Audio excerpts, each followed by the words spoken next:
What's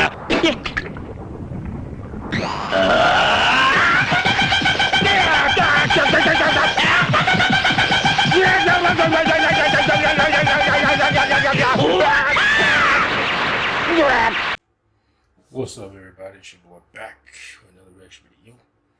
I will be reacting to 3 disturbing true Christmas horror stories. I think this is from Mr. Nightmare, if I'm not mistaken. So we only 4 more days of Christmas. I think it's like 2. So I don't even know what day it is. What is it? Oh, it's 23rd too. Anyway, let's just get into it. I don't need to try to cut down talking too much. I want to get through a bunch of these. I got like 6 more of these videos to do. So I'm so close to this thing. Anyway, let's get into it. Here we go.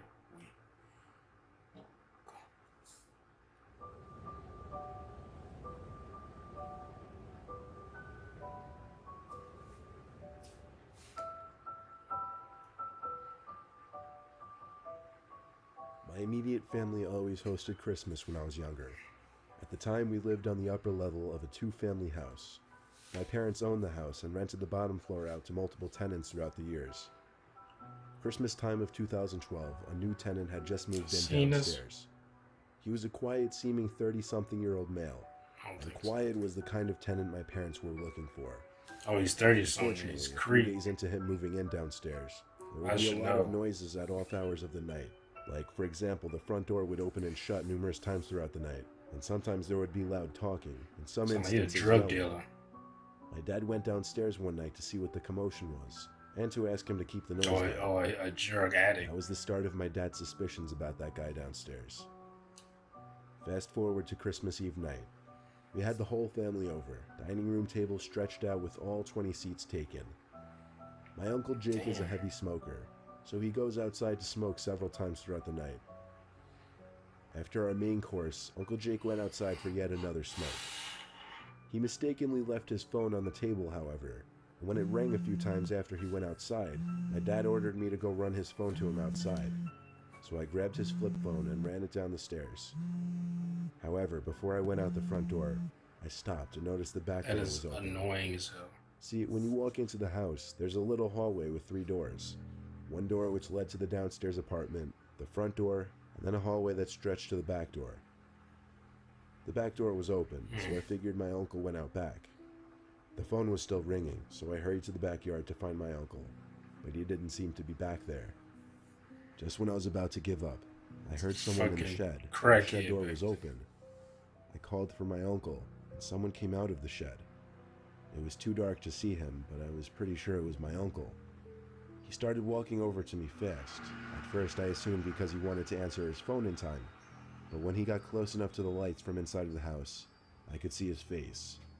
It wasn't my uncle, but rather the tenant from downstairs. For some reason, the way he was approaching me I found intimidating, so I turned and ran for the door. I slammed it in that man's face and went to the front yard, where I found my Uncle Jake smoking. I stood by him and told him about the downstairs tenant, and how he seemingly just charged at me. My uncle is the kind of guy to not really take things I say seriously, or he's just not that kind of person to confront someone. I stayed with him until he finished his smoke because I was uncomfortable. He should have we walked back upstairs to the dinner table together, where I told my dad about the tenant in the shed and how he followed me. There was a silence at the table, and my dad seemed a little concerned, but I guess he didn't want to ruin the remainder of our Christmas dinner. So he waited until we were done to check outside. I'd have went right down and he came back up and said the neighbor wouldn't answer his door, but that the shed outside was shut. A couple hours later, the last of our family left, and my immediate family started getting ready for bed. I stayed up in the living room by the fire and tree because I liked the lighting the 2 gave off. I watched a Christmas movie. I guess I nodded off at some point while watching it. However, I do remember waking up suddenly from a kind of half-sleep and hearing a creaking on the stairs. I was too tired to move from my laying position, plus I assumed it was just my mom, dad, or sister, not to mention our giant Christmas tree blocked my view of the stairs. We had all carpeted floors upstairs, so I couldn't hear whoever it was roaming around. But I heard a door down the hall open, probably my sister going back to bed. By now the fire seemed to be almost Stop dead, assuming and the shit. movie I was watching was over. The clock under the TV read 1 in the morning. I figured I'd just stay on the couch at that point because I was so comfortable. A few minutes later, I heard something rustling by the tree. It sounded like an ornament fell off of it. Someone had definitely walked into it. I flipped on my side and looked at the tree, but it was as still as it always was though. I flipped back on my other side, eyes still open, and saw a man standing over me, bending slightly. Of course, initially my first reaction was to scream. My second reaction was to analyze the face to see if it was my father. And when I realized it wasn't my father, rather the downstairs tenant, I screamed even louder. The man tried to cover my mouth, but at that point I think he realized it was too late. Everyone heard me. He ran for the stairs just as my dad stormed out of his room. My dad chased after him, but he was already driving down the Why street. would you be? I think when he was standing over me, he was making sure I was asleep before robbing the place or something. Fortunately for us, my parents had copies of his ID and other important information, Idiot. which my parents used to find him and sue him for breaking and entering. Dude, gotta be And a we won the crackhead. case in a That's landslide. stupid. Don't Would you let that take rob? away from the fact that it was still an insanely scary thing to go through. You robbed the house or apartment that you're in. You robbed somebody else's apartment. That's so stupid. It's like kid shit when they don't want to go too far from home, so they rob people in It was on their Christmas Eve of street, in their 2015. neighborhood. Like, that's I had recently stupid gotten a kid new stuff. job as a psychiatric nurse, but I had to start with the overnight shifts, and that included Christmas Eve night, which was a Thursday. Well, I love night technically it was a shifts. Friday by the time I arrived to work. But anyway, most of my shifts are slow and boring, with a lot of sitting around a computer for most of the Like night. the since least most amount of of the patients are human asleep during the hours interaction that I was there. that I can go through a day. Occasionally, is I'd have to perfect. check on patients and observe their behavior. If it's or zero, deal it's with patients who would become restless in the middle of the night. Dealing with so many people with 1% mental is too disabilities much. at once was a lot to take in at first, but the Christmas decorations scattered throughout the building brought a little extra cheer to the place. At night, the main Did lights it? in the hallways go out and a dim set of lights turn on. These Place dim of lights mixed with the death. Christmas lights that had been hung up all over the place created a more relaxed, comfortable setting. There was one particular patient who had been creeping me out. Her name was Abatha. She was an old, sickly lady with severe schizophrenia. She oftentimes would mumble to herself incomprehensible things, and sometimes she'd say things out loud that I'd assume were directed at me, but she'd just be talking to herself. It was about 3 in the morning when I went to go check on Abatha, who had been awake the whole night. I came in and asked if she needed anything, and she just looked at me with a horrific smile and laughed. It gave me chills because I felt like I was witnessing something from a scary movie. I've been like, bitch. She looked away from me and started muttering something. I didn't understand most of it, but the words that did pop out to me were, "Check the bathroom." I asked her to repeat herself, but she didn't acknowledge me. She just turned to her side and rested her head on the pillow. I tried to get her to confirm she wanted me to check the bathroom, but she wouldn't answer now. Well, just check the bathroom. So I checked the bathroom across from her bed in her room, but as I expected, there was nothing out of the ordinary. I left her room and went back to my desk in the hall. Then I looked at the bathroom door across from my desk. My curiosity got the better of me, so I went into the bathroom, but the lights wouldn't turn on. I stood by the doorway listening for a moment, and I heard breathing and then a click sound from one of the stalls. I went to get the door stopper from behind the desk and wedged it under the bathroom door so that the light from the hall would let me see at least a little bit into the bathroom. I got on my knees and checked under the stalls from a distance. No feet could be seen in either of the stalls, though. And then the bathroom door closes. One stall of the two had its door shut, though. I went up to it and stuck my eye through the crack of the door. It was really dark, but I felt like I could see something at the back of the stall. Somebody I was got looking back down on at my me. knees to look under the door, but when I did, I couldn't see what I thought I just saw. I got back up and Face. took one more look through the crack of the door, and there was someone's face right on the other side, peeking through the crack just as I was. I almost fell to the floor in fright, but managed to run to the door and slam it shut. I grabbed the key from the desk and locked the bathroom door. I told another nurse that there was someone in the bathroom, but when we checked together, not only did the lights now work, but the stalls were both open, and no one was inside either of them. It was impossible for ghost someone shit. to have left the room. I locked the door. That night, before my She's shift ended, I tried nurse to looking at question him like Agatha crazy. about what was in the bathroom, but she wouldn't answer me. Just as I gave up and walked to the door with my jacket on, I heard her say, "Merry Christmas." I turned and saw her giving me a smile. But like, Only fuck the you smile too. didn't give me a good feeling. There was something unsettling about it. I had to turn and leave. I had to work with Agatha for a few more weeks before she was transferred to another center for hospice care. To this day, I still feel there was a connection between Agatha and whatever I saw in that bathroom. It's literally just one of those stories I just can't even try to understand or rationalize, but it still haunts me.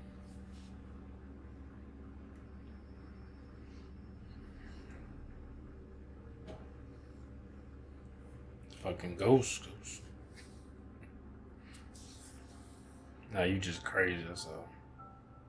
Last year for Christmas, I wanted to do something new with my girlfriend. We just got a new apartment together last year and still live in it to this day. It was our first Christmas in the apartment, however, and neither of us had ever cut down our own tree.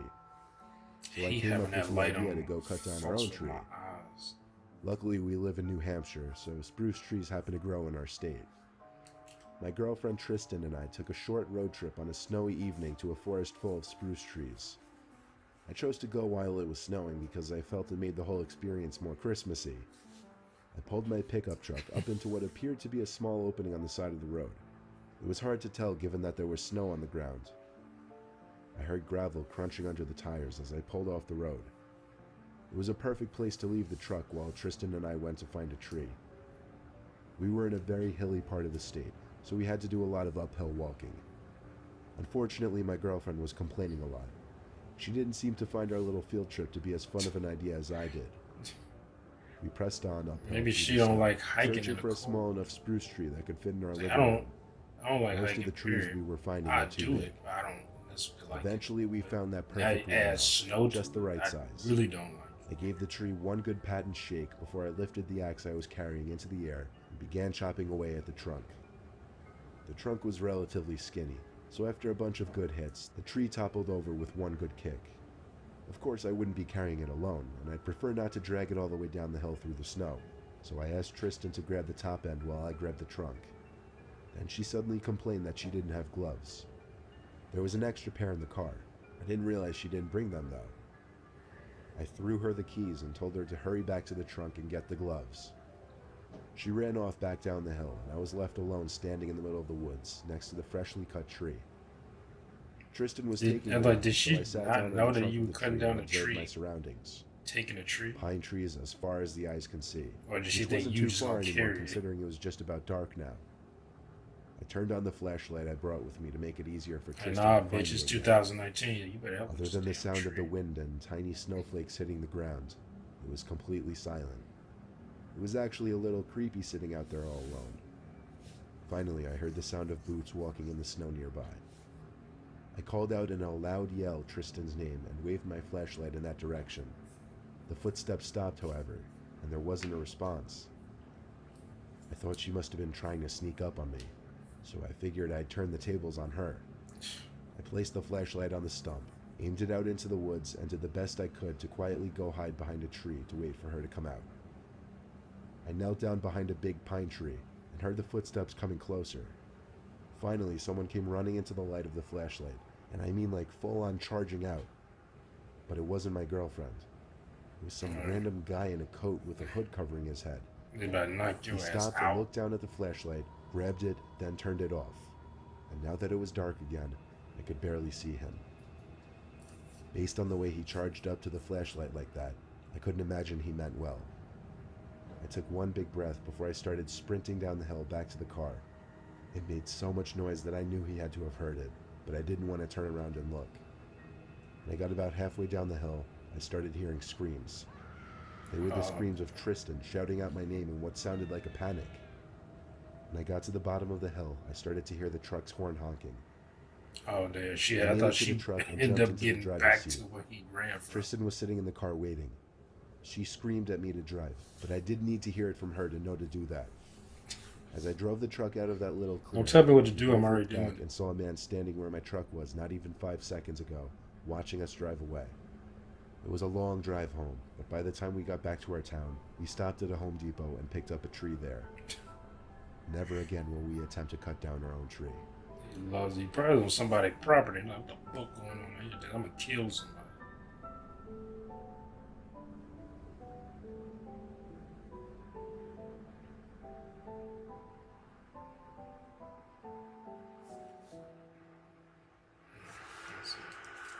I bet there's on somebody else's property and the person's pissed off. I'm like, why was this person just randomly like, I'm gonna wait out here for somebody to come cut down a tree and then I'm gonna attack them. Like, I'm willing to bet whoever wrote this in, I'm willing to bet that they want somebody else's property cutting down a tree. Cause this happened.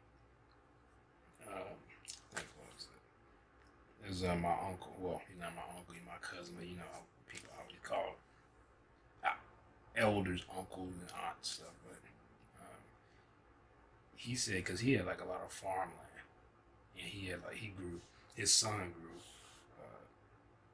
pine like trees, like Christmas trees, like pine trees, stuff like that, on the thing. So he had people. He would cut the tree down when they were like, I want this tree, and he would cut it down, and they would take it away. He also had it where he would deliver it for them for extra costs. And when what was it? It was one time he was out there. He did what he told me. We was visiting him. He told us about his someone, because my uncle said someone was in there because he had a watermelon field, and he had people come there trying to steal his watermelons and stuff. And he also had a cornfield. No one ever stole it. But he said someone, he happened to be outside riding his four-wheeler. And I was like, it was like, I mean, it was in Mississippi, but it was cold, down there. So I'm like, what the fuck were you doing? Like, riding on a four-wheeler. Like, basically, he said, because it was like, he said it was nighttime, but I don't know how late it was. I was like, what the fuck you doing riding a four-wheeler at night? Like, I've seen people do that, have a lot of land, and they'll, ride around their property at night, on a four-wheeler or something like that, making sure no one's crossing over into on their land and stuff like that. But I'm like, I was like, wow. But the thing was, his land, it was down the street from his house. Like, you had to drive, I think, like 4 or 5 miles to get to that patch of land. So I'm like, why were you down there anyway? Either someone down there and he happened to catch him. He was cutting down the tree, and he chased him on the four wheeler. I think it was 2 guys and a chick. I think he said. He said that somebody, like, one of them threw, like, they picked up through rocks, like, at him and stuff like that, and cracked one of the lights that he had on his four-wheeler. I was like, that's pretty good aim. They hit that light on the four-wheeler, because I've ridden that four-wheeler before, so I know what it looked like, one of the lights he was talking about. And I was like, well, I mean, that shit happens. Because I know, I think Brett Favre, he has a mansion down in between Columbia and Hattiesburg, Mississippi. He has a lot of fucking land. And I've seen him out there riding on a four-wheeler with some other people. And he has pine trees, and big giant pine trees on his property. I wonder if he sells those. But they were deliberately planted. They're like perfectly apart type pine trees. So they deliberately planted. That's why I wonder if he actually sells those. But I've seen him out there patrolling. But he has huge property. He needs a four-wheeler. Like, his property is, so he is one of those properties where if you cut the grass, you have to really hire. You have to cut the grass like with a tractor. You can't cut it with some riding lawnmower. I'm talking about it's so much. And then you probably have to get. You probably have to have like 2 tractors, a big old tractor to cut that grass. Like, you need one of them big. Where you see big industrial tractors, where you see people riding them, like on highways, like cutting. They might have a bunch of grass, especially like in Like you might see it in a lot of places where they're rural areas, and they'll be cutting the grass up. They'll have like extensions on the basic lawnmower, big giant tractor lawnmower, where it cuts like the whole side of the highway, where they have grass on the side. Like that takes forever, and I'm like, he had something like that, and I was like, he'll say no, something about that right now. I said he probably, but he has huge fence, and it says they're electrified. I don't think they're electrified, but because he had like I saw a sign that said like it was a danger electric fence, something like that on there. But yeah, that's like I would never go out and chop down a tree. Or just go buy a tree. I know you want that feeling. Like, oh, people used to go, I guess, like go cut down the trees and all the bullshit. Listen, you don't need to do that anymore. Like, just go buy a tree. Now, hunting, if you want to go hunt, like people say you don't really need to hunt anymore, but if you want deer, I mean, you have to hunt farther. I don't think any place sells deer like cow and pig and stuff like that. But hunting is one thing, but a tree, just go buy a tree. Now you know the dude lost a flashlight, probably peed a little bit, running. Both him and his girlfriend. And like I said, I'm willing to bet they was on somebody's property. But anyway, hope you enjoyed my reaction to one. If you did, make sure that thumbs up button down below. Make sure to comment, subscribe, share, and I'll see y'all next video. Peace.